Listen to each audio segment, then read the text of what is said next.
નમસ્કાર દર્શક મિત્રો, હું શીતલ મહેતા ન્યૂઝ ઓફ કચ્છમાં આપનું સ્વાગત છે। જોઈએ આજના સમાચાર।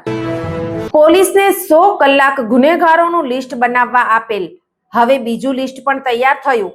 પોલીસ વર્તુળોએ જણાવ્યું કે લુખ્ખા તત્વો ઉપર તવાઈ આવશે। અમદાવાદના વસ્ત્રાલની ઘટના સરકાર અને પોલીસ તંત્ર એલર્ટ મોડમાં આવી ગયું છે। રાજ્ય પોલીસ વડા દ્વારા અસામાજિક તત્વો સામે કાર્યવાહી કરવા અને યાદી બનાવવાની સૂચના બાદ રાજ્યભરમાંથી અસામાજિક તત્વોની યાદી તૈયાર કરાઈ હતી। ત્યારે અમદાવાદમાં અસામાજિક તત્વો સામે તંત્ર દ્વારા કાર્યવાહીનો સિલસિલો યથાવત જોવા મળી રહ્યો છે। પોલીસ અને સ્પેશિયલ મોનિટરિંગ સેલ દ્વારા આરોપીઓની બીજી યાદી તૈયાર કરાઈ છે, જેમાં 10 જેટલા ગુનેગારો વિરુદ્ધ કાર્યવાહી થઈ શકે છે।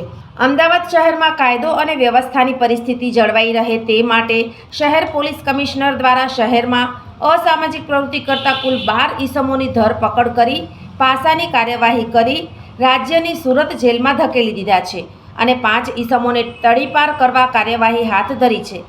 રાજ્ય પોલીસ વડાના આદેશ બાદ ગુનાહિત પ્રવૃત્તિ કરનારા 7612 શખ્સોની યાદી તૈયાર કરી છે, જેમાં 3264 બુટલેઘરો, 2149 શરીર સંબંધિત, 958 મિલકત સંબંધિત, 516 જુગાર, 545 અન્ય શખ્સોની યાદી તૈયાર કરી છે।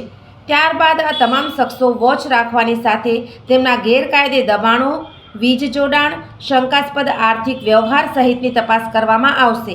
જ્યારે અમદાવાદ શહેરના 25, મોરબીના 12, સુરતના 7, ગાંધીનગરના 6, વડોદરા શહેરના 2 સહિત કુલ 59 વિરુદ્ધમાં પાસાનો અને 10 જેટલા શખ્સો વિરુદ્ધમાં હદપારની કાર્યવાહી સહિત 724 શખ્સો સામે અટકાયતી પગલાં લેવામાં આવ્યા છે, જેમાં પોલીસ દ્વારા આરોપીઓના ગેરકાયદે વીજ જોડાણ, દબાણો વગેરે મામલે તપાસ કરીને કાયદેસરની કાર્યવાહી કરવામાં આવશે।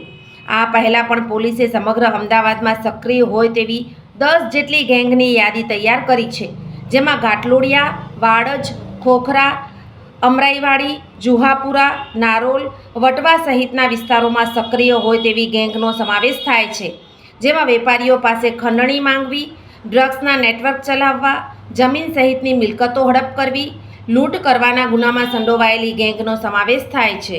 ઉપરોક્ત વિવિધ ગેંગ વિરુદ્ધ શહેરના અનેક પોલીસ સ્ટેશન ઉપરાંત રાજ્યના અન્ય પોલીસ સ્ટેશનોમાં પણ ગુના નોંધાયેલા છે। ત્યારે ગુનાની ગંભીરતાને આધારે પોલીસ દ્વારા કેટલાક તત્વો વિરુદ્ધ ગુજસી ટોકના ગુના પણ નોંધાઈ શકે છે। અમદાવાદ પોલીસે માથાભારે ગેંગ ઉપરાંત 2 કે તેથી વધુ ગુના નોંધાયા હોય તેવા 1100 જેટલા આરોપીઓની યાદી પણ તૈયાર કરી છે। આ યાદીને રાજ્ય પોલીસ વડાને મોકલીને ગુનાની ગંભીરતાને આધારે કાર્યવાહી કરવાની ગાઈડલાઈન નક્કી કરાશે। સોફ Kutch power by Opal electronics, LG best shop, Vijaynagar road Bhuj, Rambagh road Adipur. Power by KC jewellers, latest fashion ડિઝાઇનના ઓર્નામેન્ટ્સનો વિશ્વાસપાત્ર શોરૂમ, હોસ્પિટલ રોડ ભુજ। દર્શક મિત્રો, આજે તારીખ 26 એપ્રિલ 2025 આ હતા આજના સમાચાર। આવતીકાલે ફરી મળીશું, ત્યાં સુધી મને રજા આપશો। નમસ્કાર।